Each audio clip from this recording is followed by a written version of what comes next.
details. For some of you who are new perhaps, I'm the founder, director, and curator of the museum, and the curator for this exhibition on Newspaper Spires. And since I know none of you read about this in the newspaper because we didn't get our word out other than online and on our website, where did you find out about the lecture tonight? From our website? A tweet or what? Email. An email? Okay, great. Well, this was kind of an extra coda to the lecture series that we've been running through the winter, spring in conjunction with this exhibition, Newspaper Spires, where we invited a series of scholars who have spent long, hard years working on one or another architect or the topic of structural engineering. And so this lecture of mine, because I put together the research for the show and the point of view, or I suppose perspectives of the show, is a way of kind of concluding and wrapping up or weaving together some of the themes that seemed to me were especially important if you look at skyscraper history through the building type of the newspaper tower.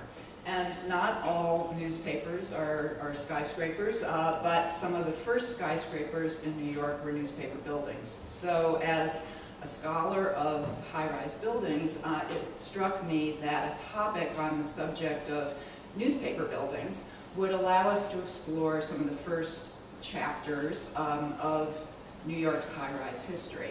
And so we did that in this show, which is framed by the years 1870, 75 to about 1930, and I'm going to show you the arc of those buildings that we concentrate on, and which are along the north wall that you see over here. I'll show them to you in slides in a moment. But as I sort of elaborate the buildings and the themes of the exhibition through the images, I want to try to pull out various topics and highlight the technology, the urbanism, the engineering, the personalities of these buildings and their developers, their owners and developers, their newspaper owners.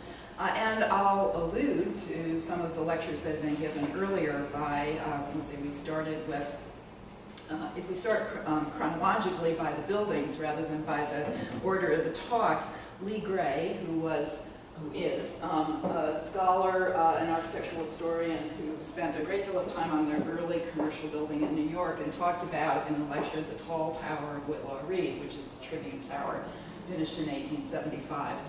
In a lecture that looked in depth, and I'm not going to look in nearly as much depth as he did in that fascinating lecture that looked at the changing technologies and the patronage of the editor and publisher Whitlaw Reid. And then we also looked at the structural engineering with Donald Friedman of many of the buildings that you'll see, and the earliest approaches in New York for high-rise buildings and the transition from masonry to metal that can be characterized through the lens of these newspaper towers. And then we looked with Kate Holliday, a scholar, a professor from the University of Texas at Arlington, at the topic of the New York Times building, or the series of buildings that were done for the New York Times, and especially the Times Tower in Times Square, as an expression of the work of Eidlitz, of Cyrus Eidlitz, and also of the personality of Adolph Oakes. And then in a biographical look at Joseph Pulitzer and Pulitzer's newspaper, The World, and the World Tower, which is that big elevation that you see over there in the gallery, we looked with Jamie Morris at the role of the publisher and entrepreneur and architecture as an expression of that. So across several decades of architectural history and newspaper history, we looked at personalities and the expression of the business motives and the technology and these changes that drove up in height and drove the progress of the high-rise building. So that's why I want to recap that a little bit, but from a slightly different perspective in this lecture. And I think the beginning slide here looks at, don't we have a previous slide, right? There's one of Harper's Weekly in 1870. Did I move that slide? We go back to the very first slide? Yeah, there, thank you. A view of New York that was published in Harper's Weekly in 1870. So just before the focus of this particular exhibition, when the skyscraper, the high-rise, begins to break the datum of the 5- and 6-story city that you can still see in this Harper's Weekly view. And you see the date is 1870, and you see an anachronism in the etching, because the Brooklyn Bridge is not built in 1870, it's finished in 1883, and it's really just an idea and the beginning of an anchorage in 1870. But already forecast in this magazine newspaper publication is the transformation that the Brooklyn Bridge will deliver to the relationship of Manhattan and New York, but the changing geography of the importance of this more central part of the city, where, after all, City Hall has already been reestablished in 1812 or 14, and Broadway leading down to the harbor, seen from this perspective up island, because usually in this period, in the etchings of the time, you see New York from the harbor, and you see the sort of scoop or bottom of lower Manhattan, as you would see approaching it from the water, and you get the sense of the city growing uptown. Well, that's a dynamic of change that the newspaper owners will follow and that we'll look at within the course of the talk. But here, what's of interest to me is that this artist really focused the activity of the city, the business end of it, the energy of it because of the transportation network that would end there, but also the communication center, which was Printing House Square that we see right here. So here's the New York Times already established, and a row of newspapers that would still be located through the whole rest of the 19th century in this place on Printing House Square, but what came to be known as Newspaper Row. Have the next slide, please.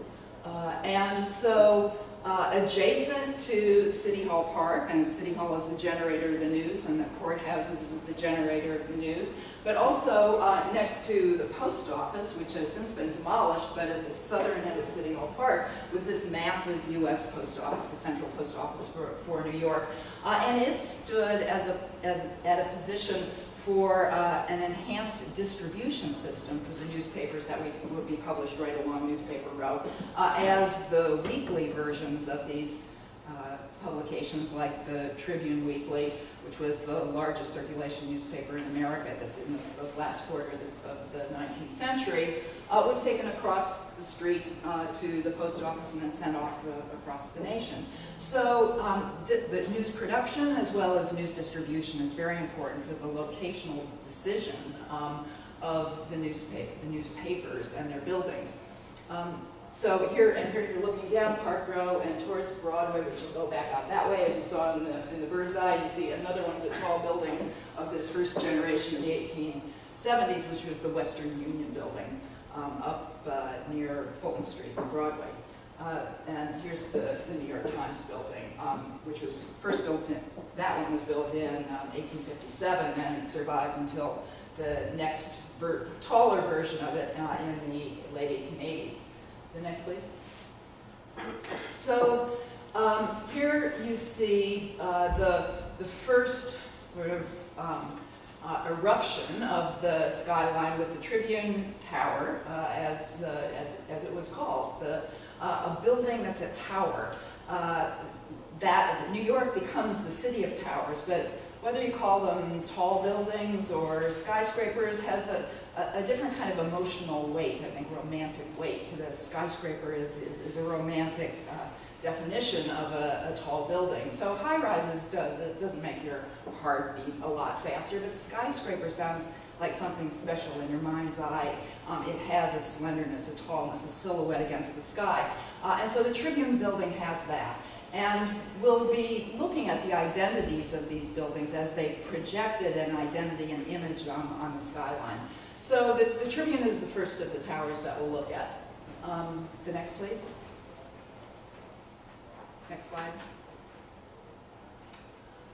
And the changes that you'll see along Newspaper Row are prefaced here, prefigured in a photograph of that 1905, where you can see the Tribune building is now, seems shrunk small against the contrast of these taller towers.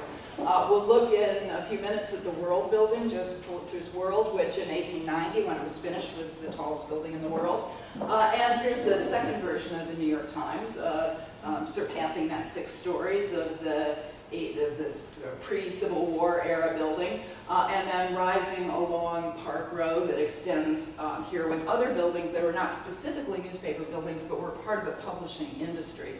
So from that lower rise to increasingly taller heights, and the next please, we can see that the buildings themselves stretched up by adding extra stories. So here's the little Tribune building was originally 11 stories, doubled in height in the early 1905, with the same clock tower stretch, replaced on above the elongated mansard, and now even taller than the world's tallest building from a decade before. So the buildings stretched out, and why did they do that? Can I have the next slide, please? Because of the value of the land. One of the key questions in skyscraper history and kind of economic history is it land prices that create tall buildings, or is it tall buildings that create high land prices? And this is a kind of chicken and egg conundrum that many scholars have weighed in on. But it really, you can see that it's clearly both. But if we ask this principal question, which is always kind of the most important question you can ask in urban history, like who owns the land and who controls the land? You can see through this land value map, which was created in 1903, see here, by a land economist, early proponent of land economics, whose name was Richard Hurd, and wrote in a book called Principles of City Land Values, published his work, which was enormously meticulous, about compiling the values of the sale of lots by the square foot, averaging by the square foot in Manhattan in the early 20th century. So what you can see in this extraordinary map is that the value of the land along certain corridors, like Broadway, is very, very high. And the very highest land values is here along Wall Street, here, where $400 a square foot is what people are willing to pay for this prime location. But along Broadway, which is a corridor of commerce, and then up around City Hall Park, and Newspaper Row, in other words, are the highest land values at $200 a square foot. So this map of the same period of the slide that I showed you before explains why they would go to the enormous expense to put another 10 stories on top of the Tribune building, because the value of that space in the sky was so great. And the tall buildings indeed give value to that land. The value that they have is the rents that they accrue from the leasing of the floor space, because one important thing to remember about these buildings is that they were almost invariably not dedicated entirely to the production of the single newspaper, but they had the newspaper house within them, but they had multiple floors of rental space within them that made them a good real estate investment. So if we look at New York and then Lower Manhattan as an expression of real estate values, you can see, and this is a much broader argument, but the astonishing disparity between the $200 a square foot in these places, or $400 there, and only 2 short blocks away, and 3 blocks away, the value is $25 a square foot, $10 a square foot. So 1/20th the value of the, or less value to the land. And why is the value so little? Because people weren't willing to spend the money to acquire that land and build tall buildings. So it's not a surprise that the concentration of skyscrapers that you see in New York in this time is localized around these prime locations, because high rents produce high-rise, high land values produce high-rise buildings. So if we keep that kind of fundamental description of the skyscraper in mind, we can also look at these investments in newspaper buildings by some very wealthy publishers, or let's say ambitious publishers. Some of them became wealthy, and kind of weigh the economic arguments against the publicity and communication value of these buildings. And I think I found through this show a much greater extent of a balancing, a kind of seesaw of the value of promotion and self-promotion and advertising against the economic values of the building, because some of these publishers, as we'll see, really overspent their fortunes in order to create these rather bombastic and extravagant edifices. The next, please. So the first of the buildings that we'll look at in detail, but only after we see kind of a lineup of one after the other, is this 1875 Tribune building. And you can see, as it's published, at the debut of the new home, in its own newspaper. It's a tall, proud tower with a clock tower above and the name Tribune inscribed within the tower, with business offices below and what would be a sculpture of its founder, Horace Greeley, in the corner. Can I have the next, please? And it's a brick building like this one, which is far, far, far less well known to architectural historians, but is a contemporary building, finished in 1875 also, was the Evening Mail or the Evening Post building, which was on Broadway, just below City Hall Park. And it's a building that, like the Tribune, was all masonry, but it exploited, like the Tribune, the technology of elevators. And though elevators had first been introduced in the 1850s into dry goods stores and at the Crystal Palace by Elijah Graves Otis, it wasn't until the 1870s that elevators were used in office buildings and commercial real estate. It was a very slow adoption. They were used in hotels before that, and Lee Gray talked about that a little bit in his lecture on the Tribune building.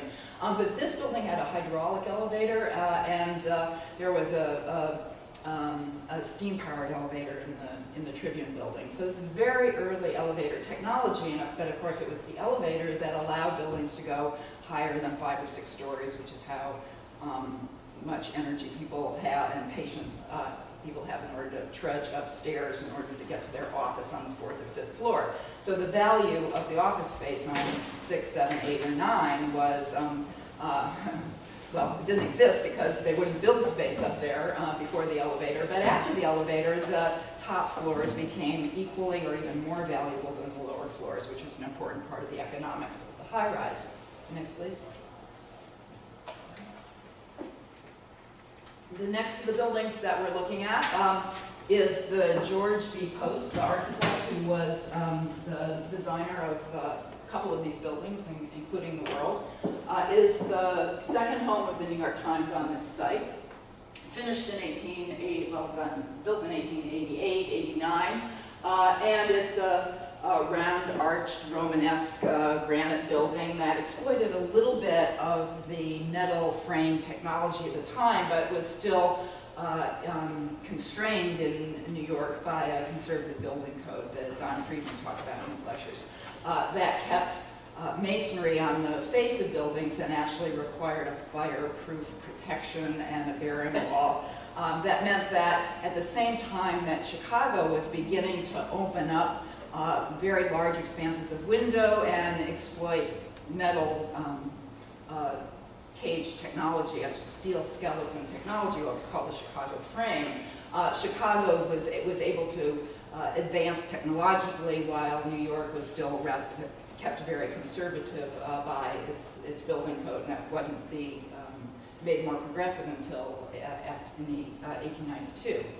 But we can see here on Park Row and looking down toward St. Paul's on Broadway and across the street from the important post office, this very activated location of Newspaper Row and Printing House Square.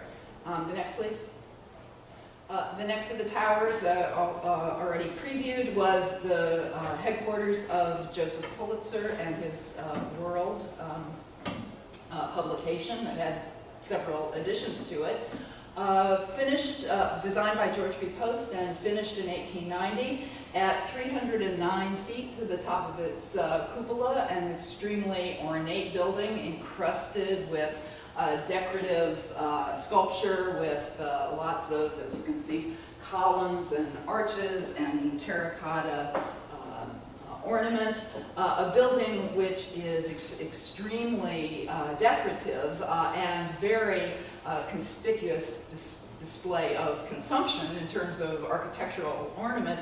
And the proclamation of the success of the World Building, which had the widest circulation of any newspaper in the world, though it was always duking it out with Hearst Journal and other competitors over the decades. But by the 1890s, it was always in contention for being number one and had a circulation of over 1 million papers a day. The next, please. Now, another building that is contemporary with the World, but is very little known and has since disappeared, as has the World and the Tribune, was the Evening Mail and Express, and it's this tower which is embedded in the street wall of Broadway that you see along here, and along Day Street across the street from St. Paul's Chapel and Cemetery. It was designed by Carrere and Hastings, who are the architects of the New York Public Library.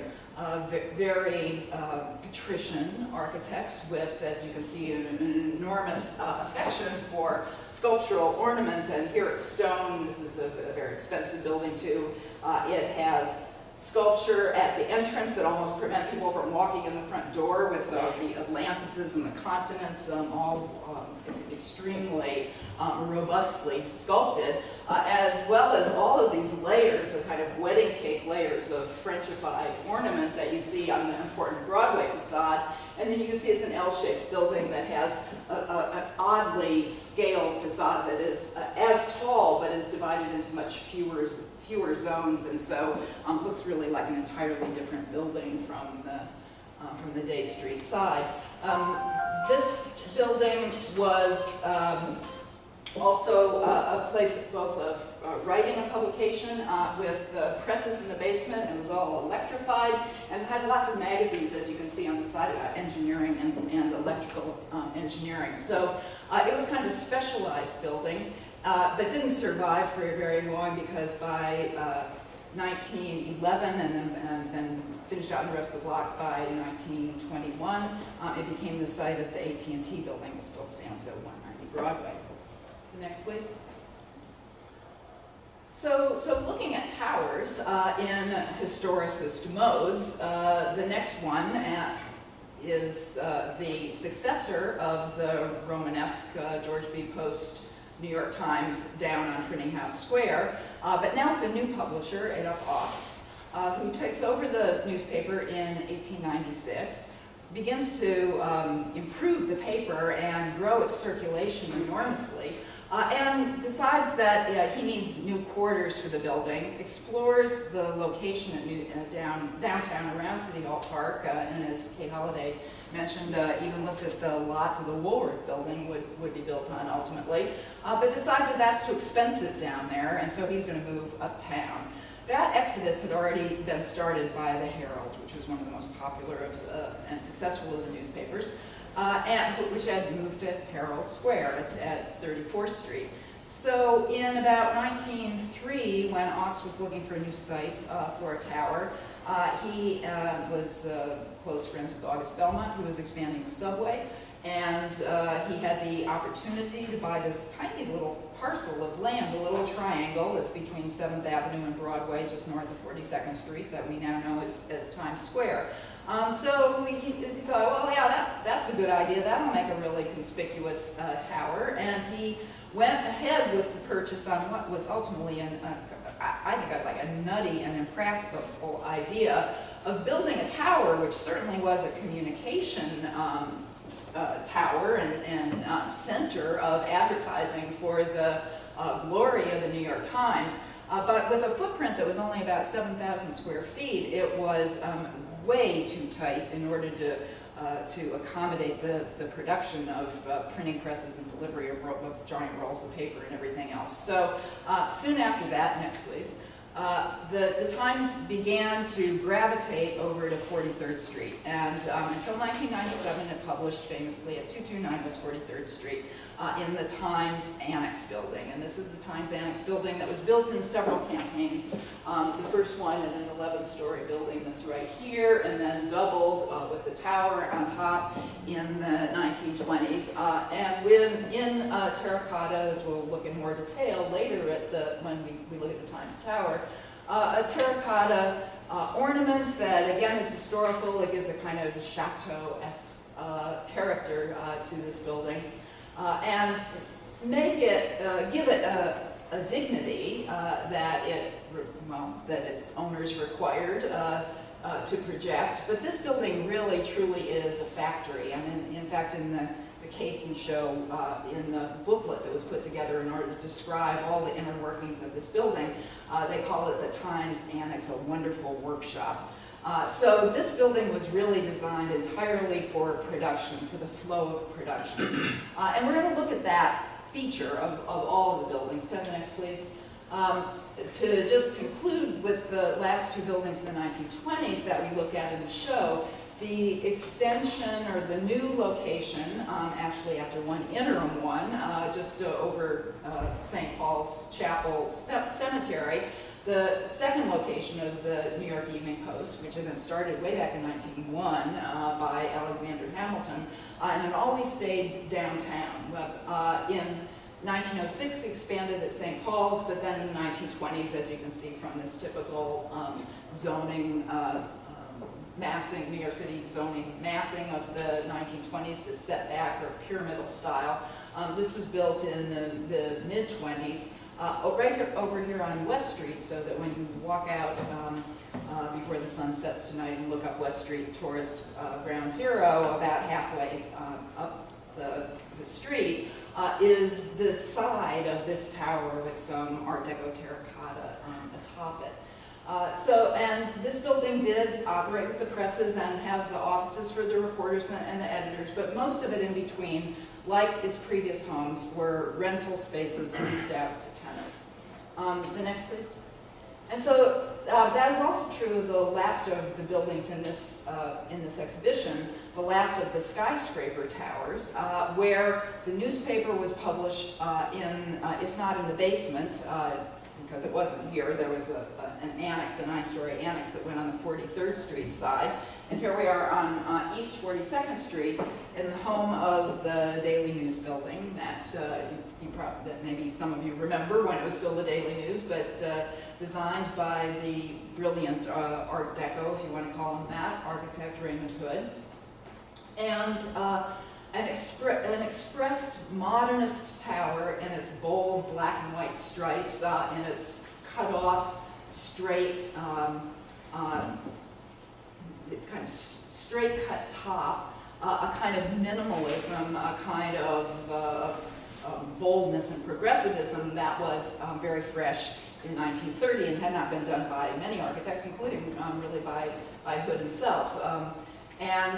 This tower on East 42nd Street matches the West 42nd Street Times Tower to illustrate the migration up the island of the business of newspapers and also the distribution of newspapers. And now we're going to look at that in more detail, having framed from the very first of the skyscraper towers for newspaper headquarters to the last one that's built in the city, which is really a skyscraper and also a place of production, a real vertical urban factory.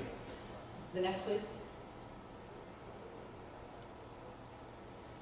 So to backtrack to Printing House Square, we can see in this location an engraving from the 1860s, some of the buildings for the various papers. As you can see, they're named on the outside. The Tribune on the site that would raise the tower. The Times building already talked about before. The Sun, which remained in that location well through the early 20th century, and the horses and riders that give a flavor of this mid-19th century view of New York, right on the edge of City Hall Park.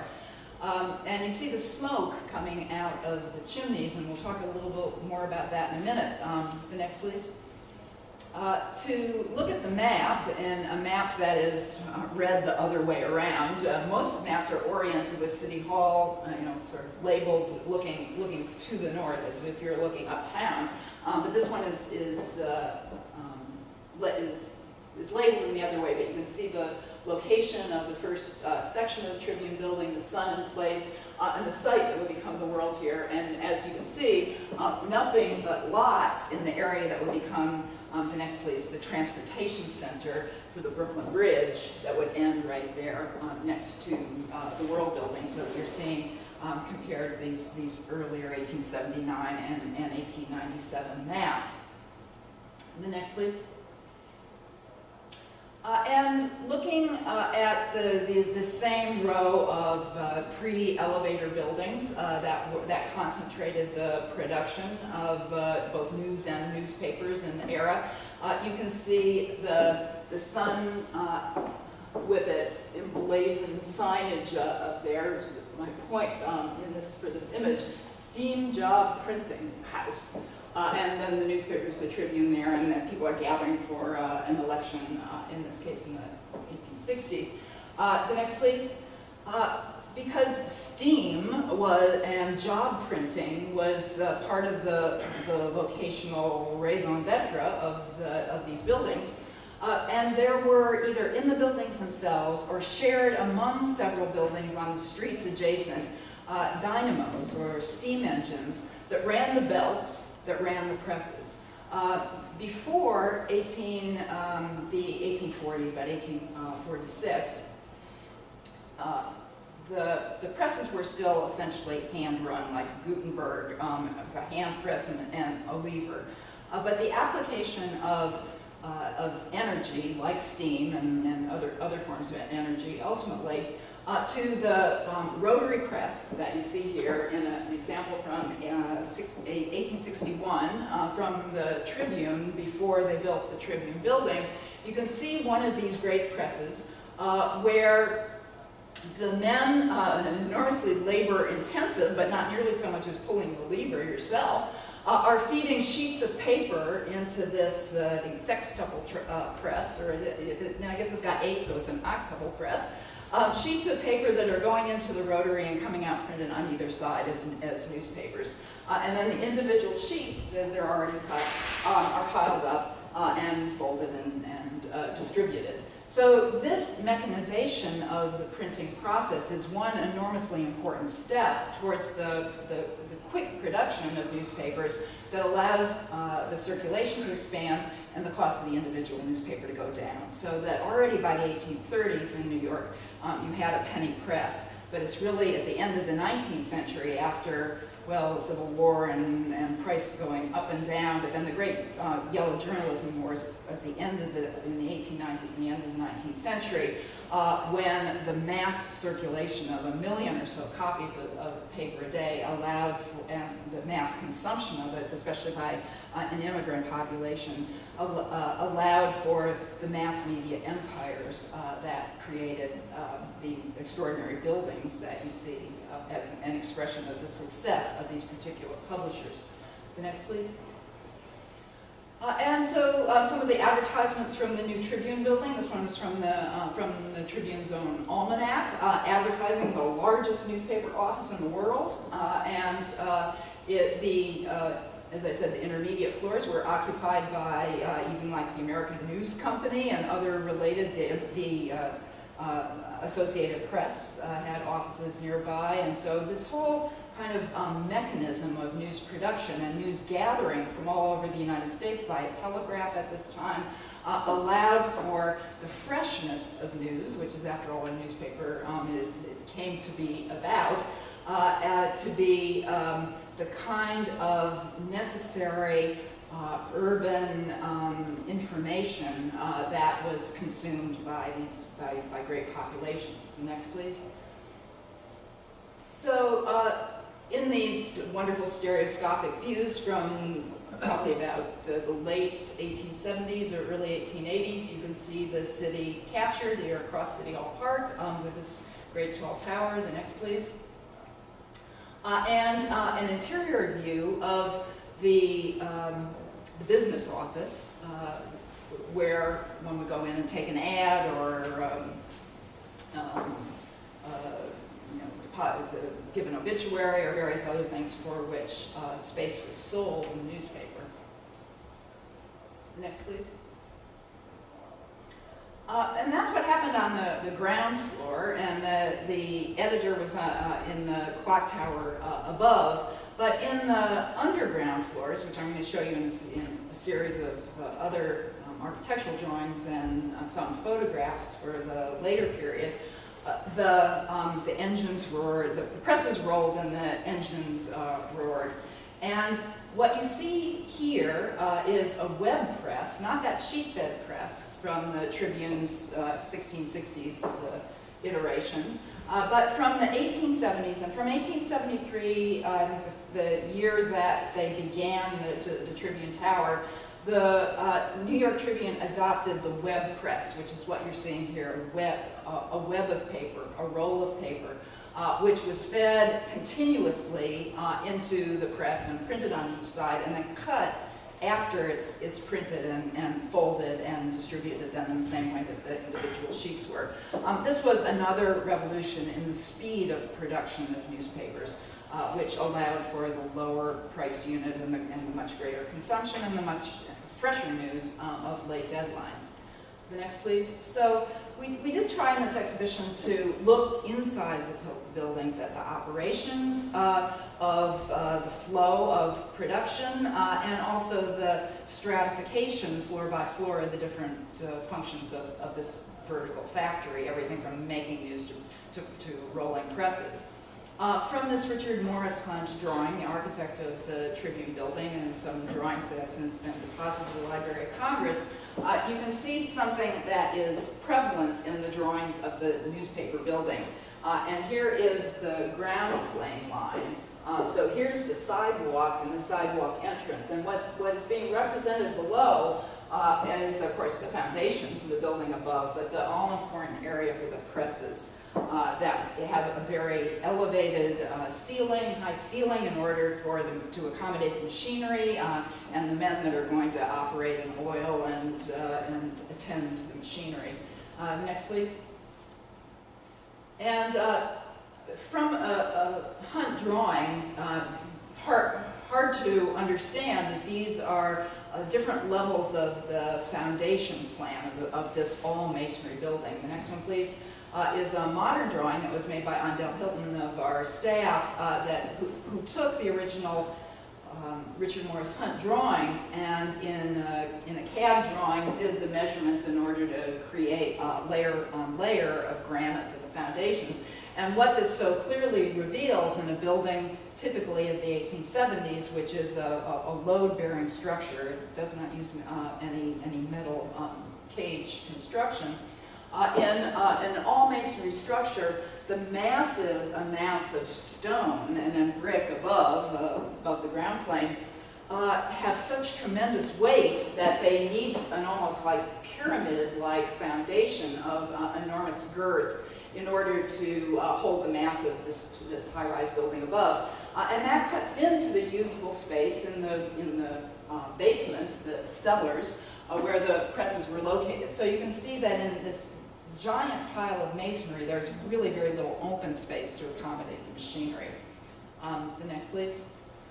And here in a last photographic view of the Tribune building after in the 1880s, after 1883, when they expanded it a little bit down Spruce Street and then up to Frankfurt Street here in the wing. And that was very common, the addition of space, which they always needed more space. The next, please. Now, we try to understand the interaction of technology and how the technology changed the industry of newspapers, but also how it affected the building history.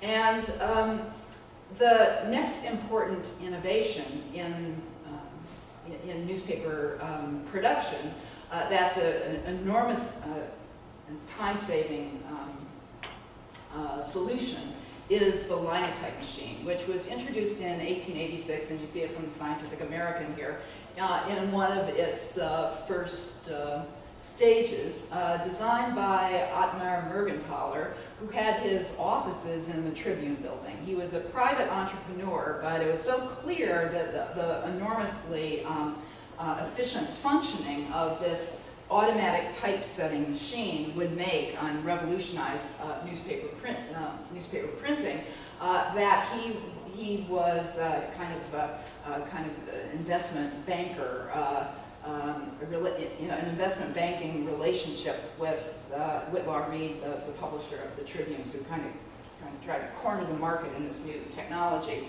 The next, please, shows you one of the kind of more classic spectacular silhouettes of this contraption, the linotype machine, which took a typewriter keyboard and released a slug, and we have them in the exhibition, these brass matrices, into gravity fed down into a slot, which gave you a line of typed type that was then justified and brought over to in the same location, just over to the left, the place where molten lead was infused into the brass matrices in order to make a line of type, a single slug with a single line of type. And then each one of those lines produced the galley in the frame of the case for a single newspaper story, and compose a page, and then the page is pulled into proof, and then that's cast in lead into a cylinder plate that's put on the rotary presses, and one goes from metal to paper to metal to paper at the end of the production line. But this enormously complicated contraption expedited the production of newspapers by a factor of about 6. So before that, type was hand set and a compositor and a composing stick, and you got one line of type. And that could be done laboriously by pulling the sorts out of the individual lower cases and upper cases in order to get your words on in the line. This happened so fast, in the next please, and in enormous batteries of linotype machines, as you see lined up here in Philadelphia in this case, but the world had about, I think, 90 or 100 linotype machines, so that they could continuously produce editions, the morning edition from subscription, the afternoon edition, the evening edition, to be sold to commuters on their way back home to the subway or the elevated line or across the Brooklyn Bridge. And so the freshness of the news in the extra editions when something important happened, which was then distributed by newsboys out on the streets, allowed for this enormous circulation and what ultimately became the enormous wealth of men like Pulitzer or of Hearst, who made great fortunes in the newspaper business. But machinery, the advances in machinery allowed for this to happen. The next, please. As the technology of printing advanced, so too did the construction dynamics of metal and steel, and eventually the New York City Building Code that allowed for metal cage construction. And you see that a bit on the rise here. As you can see, some metal being set, but this is the New York Times building that's going up in 1888-89, designed by George B. Post. While the original Times building is still here within the walls and still producing the newspaper, and the presses in the basement, and the compositors are still setting type above here, and then the walls of the new building are rising around it, and the other one will be demolished below, and you'll just have another stretch tower with essentially the same functions. The next, please. So there were many a paper in New York in this last decade of the 19th century, And above you see the nameplates of, I think, 23 of the English language dailies, and there were 14 foreign language dailies. Dailies, every, at least one issue every day, 43 newspapers in New York at the time. The next, please. So this is a great urban phenomenon, growing populations, growing working populations and consumer populations, and consuming the news that was produced not just by City Hall here in terms of politics, but one building back, the courthouses, and yellow journalism really thrived on crime and scandals, and famously the war of Remember the Maine and all of the produced news of the Spanish-American War, and the comics of yellow journalism, which gave the Yellow Kid gave his name to yellow journalism. So that was all located here. That competition was located in Newspaper Row. The next, please. So now we're going to take a look inside as much as possible.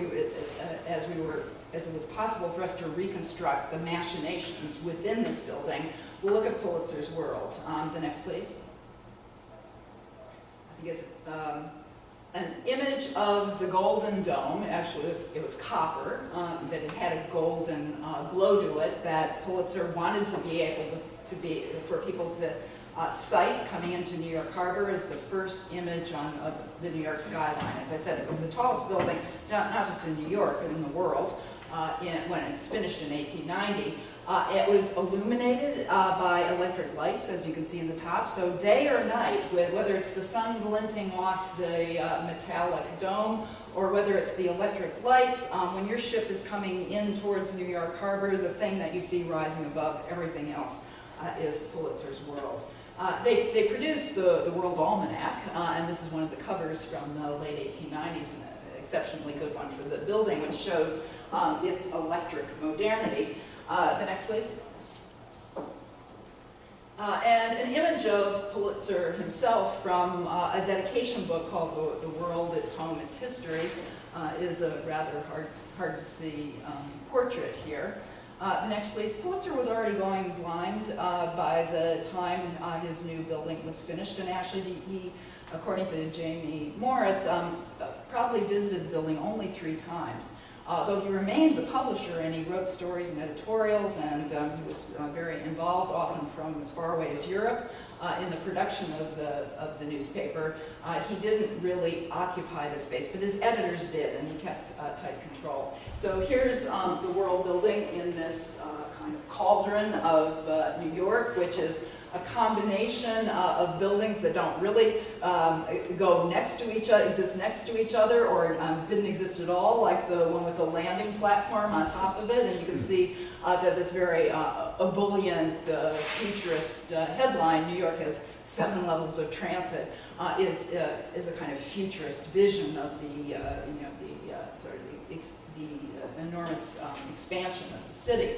But the important thing that I'm showing here is that it's printed in color. So the World on Sunday, in particular, was a color edition, and the appeal of color, especially for the comics, was enormous in the popularity of the newspaper, and so the consumption of the Sunday paper was one of the most profitable aspects of the business. The next, please.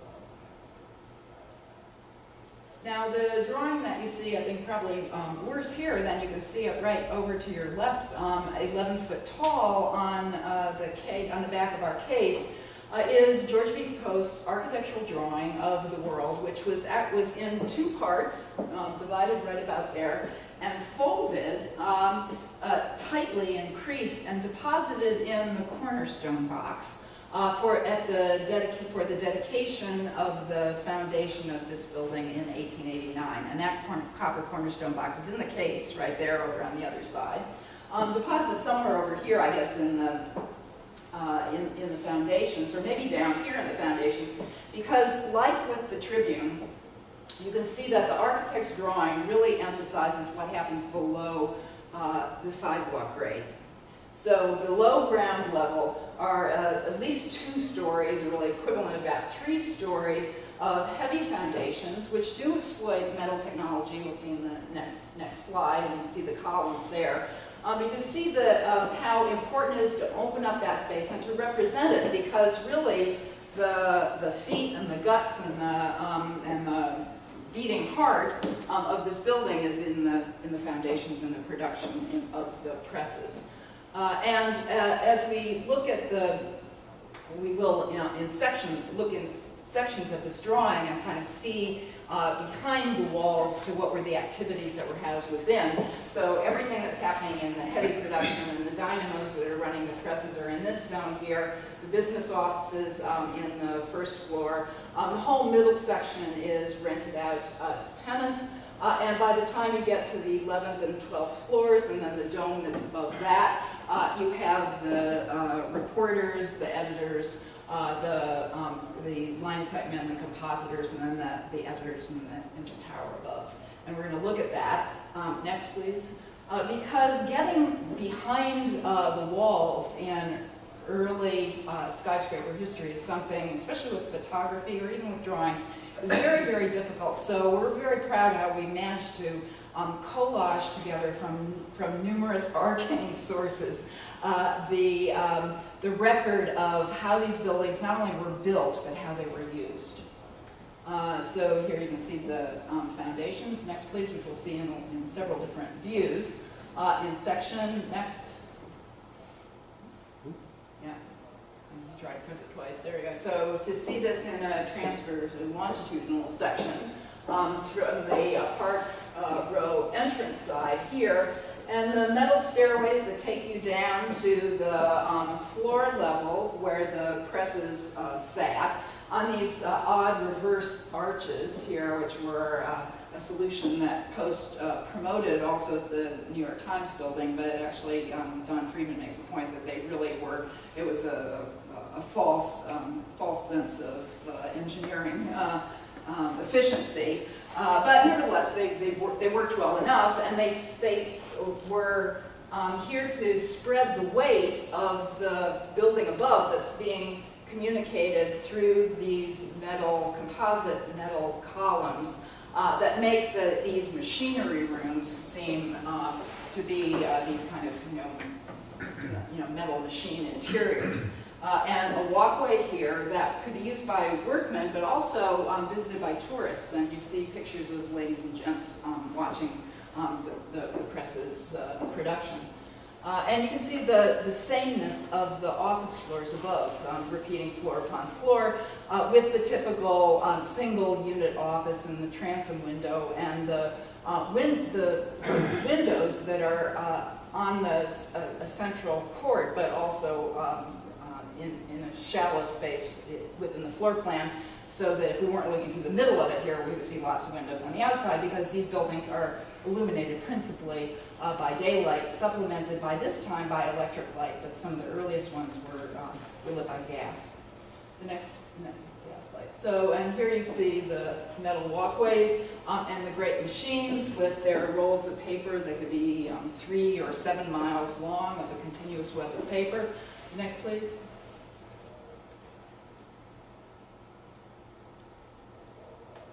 So some more details of these same drawings that were very tightly folded, deposited in the copper box, found by workmen who demolished the building in 1955 and given as part of the Pulitzer bequest to Columbia's Rare Book Library, which is where they reside now. And of course, the Columbia School of Journalism has been renamed the Pulitzer Building, or it's the Pulitzer School of Journalism, and they give out the Pulitzer Prizes. So that's one of the reasons why we remember the Pulitzer today, even though the world has long since had its demise. Floor plan of the different plans of the base of the dome and the cupola above. The next, please. We'll look at that at the very end. We can see, and these are exceptionally rare too, floor plans that were published at the time with dimension floor plans, and you can see the amount of square feet, and each one of these would have been rented out to a different enterprise, a different lease tenant. Next, please. And a view of the metal staircase within and the banks of elevators over to the side where they're open cage so that they can take as much light from the surrounding area. And you can see the supplements of the electric lights in the hanging fixtures. The next, please. These are very unusual interior photographs. On the upper floors, then, are the offices. The next, please. Well, actually, yeah. Oh, there. You can go back. Yeah. You see some of the extraordinary sculptural figures, really ornate, and they just encrust the building throughout, whether they're panels like this or the kind of Atlantis figures above, or the pediment with the world in it in the post-drawing. The next, please. On the 11th floor, we know from documents of the time, are the city room and the world reception rooms. Next, please. And the workmen with their eye shades, reporters and editors, writing the stories, editing the stories, proofreading the galleys. And you can see on the inside of the building the metal columns, the paired metal columns that you can see in some of those floor plans, because one of the functions, I learned from Donald Friedman, of this masonry bearing wall or fireproof wall that encased the metal that was used within the structure in this hybrid form of masonry and metal structure, emerged from the wall. At the base where the masonry is very thick, they're embedded within the wall, but as the wall gets narrower by code as it rises, the metal columns, which go straight up through floor upon floor, emerge from the wall. And so on the top floors, you can see those paired columns there. And so it's a very unusual interior view. Next, please. And you can see the paired, probably cast iron columns that were used from this 1890 version, and the mess of writing and editing the stories. The next, please. And on the these are monotype operators rather than linotype. This is a neater, more sort of refined version, not nearly so muscular, and they're not making molten lead slugs here. They're just typing up the matrices. The next, please. And on the top floor, on the 12th floor, you have the room with the very large windows, because these are the compositors. They need a lot of light, because they're going to have to pick those little bitty sorts out of the uppercase wood frames in order to make their uppercase headlines for the newspaper or for the job printing that they're commissioned to do as well. So the top floor workers, who are kind of somewhere in between blue collar and white collar, are producing from the upper and lower cases there, pulling their, and we have some in the case in the exhibition, pulling their sorts out in order to make the headlines and the other larger lines. But they need lots of light around them in order to do their work. The next, please. And when the building is expanded in 1908 and doubled its floor plate over towards William Street, so expanded the original building in order to get more of that valuable floor space and real estate around City Hall, you can see this whole, basically an acre of men all at work on the various aspects of the stages of hot metal type production. The next, please. And also on this upper floor, the linotype batteries with their workmen at the back side of the magazines of their cases of type. Next, please.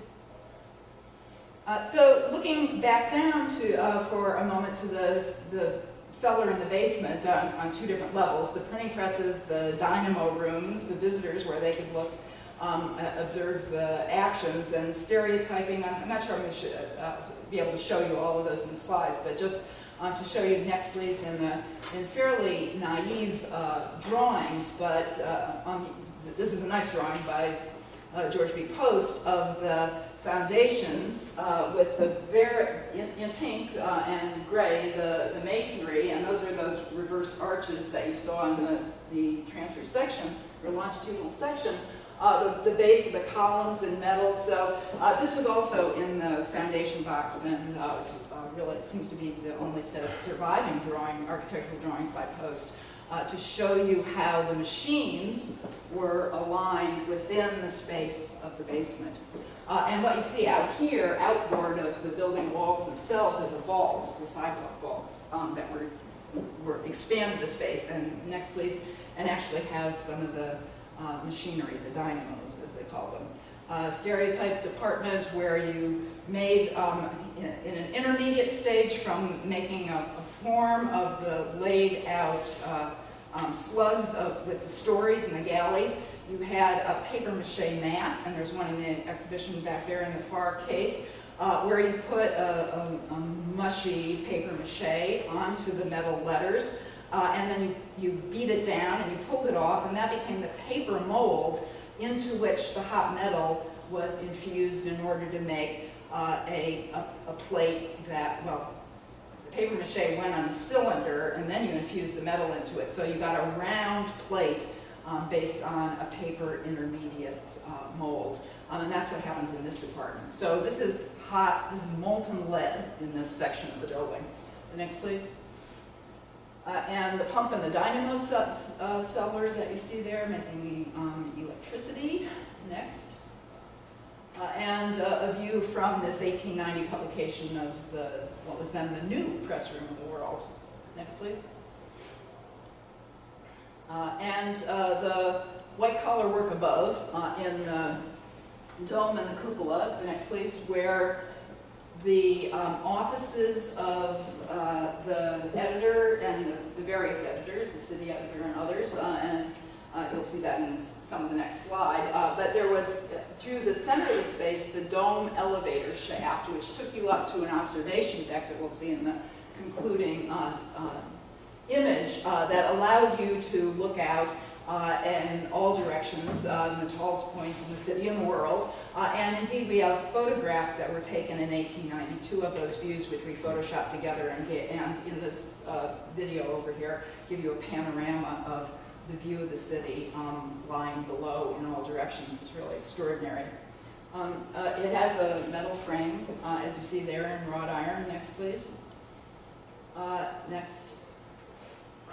And you can see how the desks were arrayed around the elevator shaft. These are just tiny little drawings that were published at the time. You had to ferret them out. Next, please.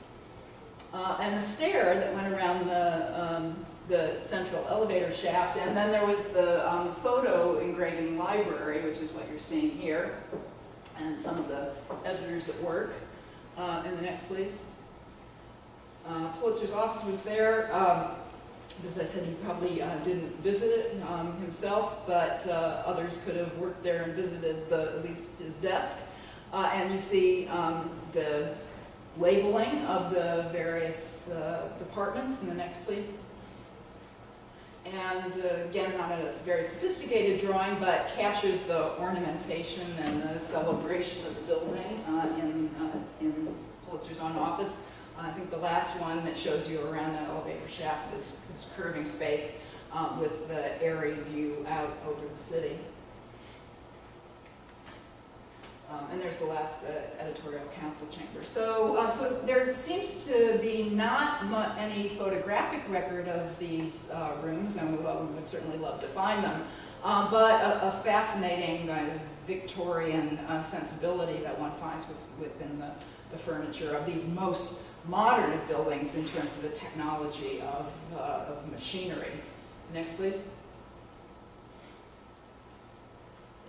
And the next one shows you what you would see from those round windows within the dome, the highest point in New York City, a lunette in the dome, and a lady looking out through spy glasses, whether to see or probably Trinity Church spire.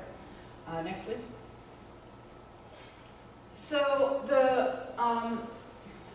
certainly a competitor of Pulitzer's world on the ascendant in the 1890s was late 1890s was the New York Times, and Adolph Ochs bought the Times, as I said, in 1896, and he immediately began to expand the circulation enormously, like tenfold, because it was very small. Actually, it was not very successful paper when he bought it in the 90s. but in changing the orientation, politics, and really everything about the newspaper, he turned it into what is, of course, the preeminent newspaper in New York today, if not in America and the world. And his signal accomplishment in order to proclaim the rise of the times is a building that he designed by his descriptions to his architect, Cyrus Eidlitz, and Mackenzie of Eidlitz and Mackenzie, a building that connects certainly to history in terms of its language of styles, but was utterly modern in its scale and its ambition in the middle of this emerging part of the city. The next, please. And it's a building that's made on a steel skeleton, so the next step in the progress of the structural technology of the skyscraper that would prevail through the 20th century, into the 20th century, through the 20th century. The view from the top of the tower, as taken in a film, in fact, paper negatives of 1905 is shown on the TV screen around the corner from here. And as you can see, the city is well built up by 1905. Every block seems to be consumed with a building, but there is nothing anywhere approaching the height of the New York Times building, and indeed Ox bragged that this was the tallest building in New York City, even though it didn't have the height above the downtown, the Park Road Tower. But if you started counting with the foundations, kind of the next place, he said it was the tallest building in the city from the bottom to the top, so from the foundation level to the top of the tower, top of the spire. And speaking of foundations, this is where they sunk a lot of the expense of the building, was in blasting away the bedrock to a depth of about 60 feet in order to create the hole that became the area for the production of the paper in the presses. The next, please. At the same time, and you see them here, the subway was being built. This building's under construction in 1904, and so is the IRTs, and it's stopping in Times Square, and you can see it stops above the presses in the basement of the Times. And indeed, the connection was made as the infrastructure of the building and of the city were being built together. And the subway was conceived of as a distribution system for the newspaper, so they could get the presses out on the subway level, put them on the trains, and take them uptown, and get a measure of distribution advantage over some of the other papers that would be taken by horse cart or truck eventually. So here is the vast space of the building, way out over the edge of the foundation, because this tiny little triangle of the building, 7,000 square feet, is just a sliver above, but the expanded foundation and vault area allows for the production in the lower levels. Next, please. And so here it is under construction, and you can see the vault area outside the sidewalk, or one now walks. The next, please. And the metal cage rises, the steel frame rises, and takes advantage of that new technology built by George A. Fuller and Company, hung on the frame with this heavy historicist terracotta ornament that made reference, the next please, to the historical model that Ox found so appealing, which was Giotto's bell tower in Florence, kind of campanile of the late medieval period, early Renaissance. And you can see that in the ornament. The next, please. Up at the top of the observatory with these gargoyle-like projections, but the next, please, especially in the drawings that you can see here, the reference to kind of a Gothic kind of arch, but then the next, please. These very robust three-dimensional plastic molded embellishments that one sees along the frieze top of the tower. The next, please. So that modernity of the period proved, in terms of the structural technology, can be seen here when the terracotta was long passé, and in the 1960s the building was completely stripped down of that historicist ornament, and it was turned into a modernist tower with walls of white marble and concrete. But you can see the steel frame there completely naked, and the city of the 1920s towers, setbacks that surrounded it by this time and made it look rather petite in the context of the expanded Midtown. Next, please. As I suggested before, there was, I think, a kind of penance on the part of the Ox family for the ego flourish of the Times Tower when they decided, when they realized that the production was just so difficult on this tiny little footprint. And they continued to expand their circulation. They clearly needed more space, so they moved a block away to 43rd Street, and they built this true factory of production where they occupied every single floor. This was not a real estate investment. They layered one function on top of another. Typically, the presses were in the basement, but on every floor above, whether it was the city room, the newsroom on 3, and various kinds of composing production, and all of the departments of the writers and the theater critics and the restaurant and everything that was within the building, including on the very top floor, Mr. Ox and Mr. Salzberger, where they had their offices, and the secretaries all have them next to it. And we know this because there's a wonderful cutaway drawing in the exhibition that labels every single floor and every single operation within the building. But this building was a true vertical factory where every aspect of the design was calculated for the efficiency of production. The next, please. And just to kind of wrap up quickly, this 1920s era when newspapers were really in their prime in terms of the mass circulation, and the number of papers is still enormously large, but the circulation of a few of the dominant papers is extreme. This is probably one of the lesser known of the buildings, and the New York Evening Post is, of course, one of the surviving names of New York newspapers, one of the very few surviving names. But this downtown building is from the late 1920s, and typical of the operations of the Post and other buildings, but not particularly exceptional in its architecture. The next, please. But the last truly extraordinary building, as I said before, the brilliant Raymond Hood, who back in 1922, as a young man and as a kind of support staff, as the draftsman and temporary partner of William Mead Howells, a New York-based architect who competed in the Chicago Tribune competition of 1922, the most famous architectural contribution of probably the 20th century, and won. With a design that I think was largely Hood's, but it has to be seen as a collaboration, just as they practiced together with this building. This is clearly a Hood design. From 1922, and then finished the building in Chicago in 1925, and because it's in Chicago, it's not really our subject here tonight, but that building was a Gothic tower modeled on, very specifically, the Butter Tower of Rouen.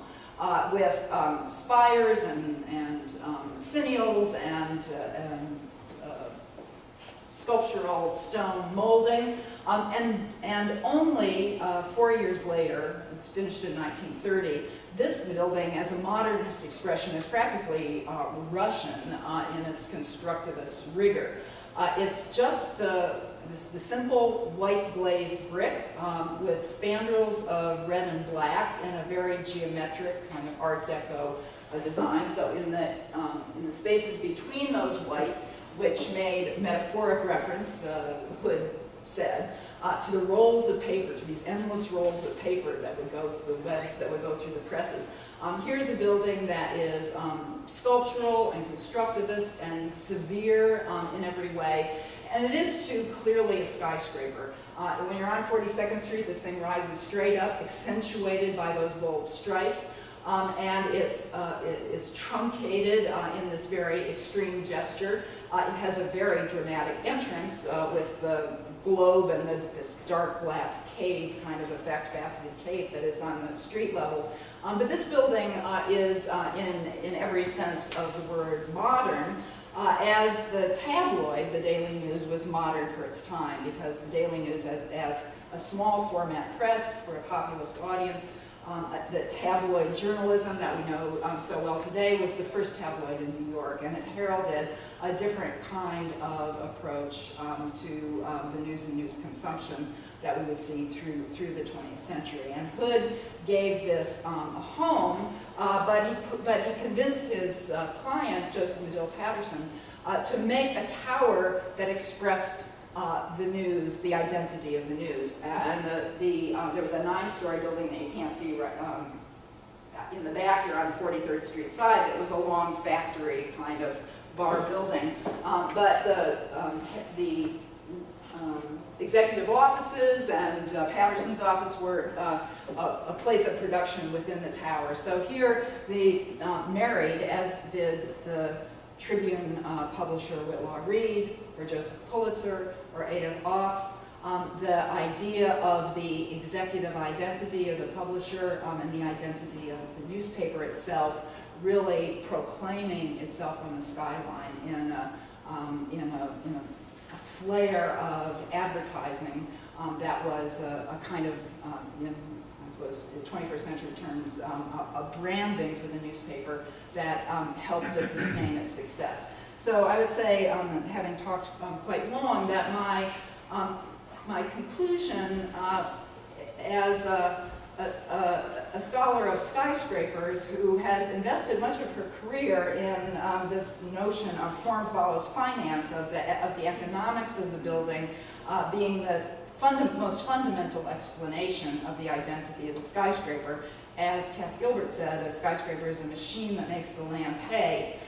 That I have to concede that the one building type in which the expression of personality, of personal ambition, of ego, and as an expression of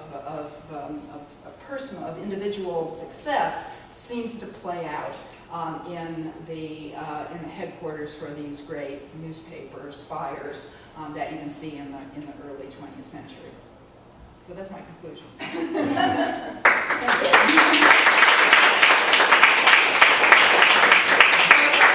happy to end, or you can leave, and you can also ask questions if you like. If you have any questions, yes. I was trying to visualize Popro as it exists today, and I see Pace University, and then I know that building J&R is in, and I'm not sure where the Tribune was and the World was. Go too forward, because I do have a picture of that. Yeah. Any of those existing buildings are still there? Is it New York Times? Is that, New York Times is still there. And, yeah, so I have a few extra images here, but that was, go forward to the Tribune being demolished. One more, I think. 2 more. Newsboys, 3 more. Maybe I deleted it. Is that it? We don't have it? no. Anyway, Pace University is on the site of the Tribune, the demolished Tribune. The entrance, and the pictures are back there on the wall. The automobile access ramp to the Brooklyn Bridge is on the site of the World building. Okay, And Pace University's southern building now, which is historical and is a landmark, was the New York Times building of the 1880s. And that's still there. I might have demolished. So where J&R is, was that? Well, the first J&R with one of the cupolas on top. It was the world's tallest building in 1898, and it didn't have a newspaper in it, but it had the United Press International and other kinds of publications. But it's still there, obviously. So the Sun, I see still today on Broadway, the building that was originally the first department store or something. Yeah, Did they migrate to that building? Yeah. The Clock Tower building. Yeah. Yeah. I don't know exactly how that worked, and I didn't really count that as as a Newspaper. skyscraper of this Right. period. But I think the Sun continued to publish, and you see it in a lot of these photographs, well into the first decades of the 20th century from that site. And it just had no opportunity really to build up. It was completely surrounded. Anyway, we only really had time to go into the kind of laborious detail on our research on the buildings that were true towers. So there's a lot more to be studied to know with newspaper buildings. But I think what we excavated out of the existing archives really suggested that there are lots of stories that haven't been told. So I have one more question that arose when you were showing the photographs of the mechanical spaces, the printing areas in the basement, and then all the way at the top they had offices and the various rooms for reporters. How do they communicate? I was looking in the pictures thinking... Pneumatic tubes. I was looking for those pneumatic tubes and I didn't see them in the photo. Yeah, they have them. They're advertisements for them. People have told me about, hearing the whoosh of the pneumatic tubes. They used them, in the 1960s or so. Sure, department store. In the newspaper buildings, yeah. But yeah, that was their efficient way. Yes. Carol, did Ben Franklin start the Tribune? Is that, I see that statue there, and then there's another one of Horace Greeley, and are they homage? Are they, what's happening there? Are they? Ben Franklin just, he had the Franklin Press, right? So I know he seems to get credit for a lot of that, and he had, the Poor Richard's Almanac and all of that. But not in New York, to my knowledge. I see. But That's a later statue that... Horace Greeley started the Tribune. Horace Greeley started the Tribune, I see. And his statue's across the street in City Hall. So it was called Franklin Square and House Square were interchangeable. I see. Yes? The Daily News building, that also have a lot of just rental office space? It's so large. Yes. So the brilliant thing that Raymond Hood did in the Daily News building, because he really wanted to build the skyscraper, he was commissioned to help build a printing plant with a few offices. And I think Patterson wanted a 9-story building, and there are about 30 stories in the Daily News, is that Hood actually came up with the real estate solution for making a profitable tower that would also give Patterson and the News plenty of office space that they needed, but revenue from the tower. And they closed the alleyway. They mapped a street so that they could have windows on all sides of the building rather than a lot line of a solid wall, and came up with this everything about the massing solution that turned it into a real skyscraper, and that was Hood's business acumen that figured that out. Does that answer the question? Was there one more question? That was terrific. Okay, well, thank you for coming. I did have a question. Yes. When you started curating this exhibition, did you have and by the time you finished it, did you have a different idea, a different feeling, maybe aesthetically, about these buildings, as perhaps to sort of make an assumption as perhaps a modernist, you being that, did you appreciate these buildings more, have a different feeling about them? I don't think I have an emotional attachment to these buildings the way I do to 1920s buildings. Yeah. So, I guess the answer would be no to that, but the fascination was really in the technology of accommodating the presses and the way everything operated together. That was the enlightenment there, as far as being a historian, thinking, why hasn't the story been told before? There's so much interesting material here. That was the area where I thought that there was really new, fresh stuff. Was that you could really talk in these buildings because they published a lot. These newspapers published a lot about themselves, not a huge amount, but enough. that you could really reconstruct how the building operated inside. And for all the years that I've been studying skyscrapers, that kind of record is far less complete for office buildings.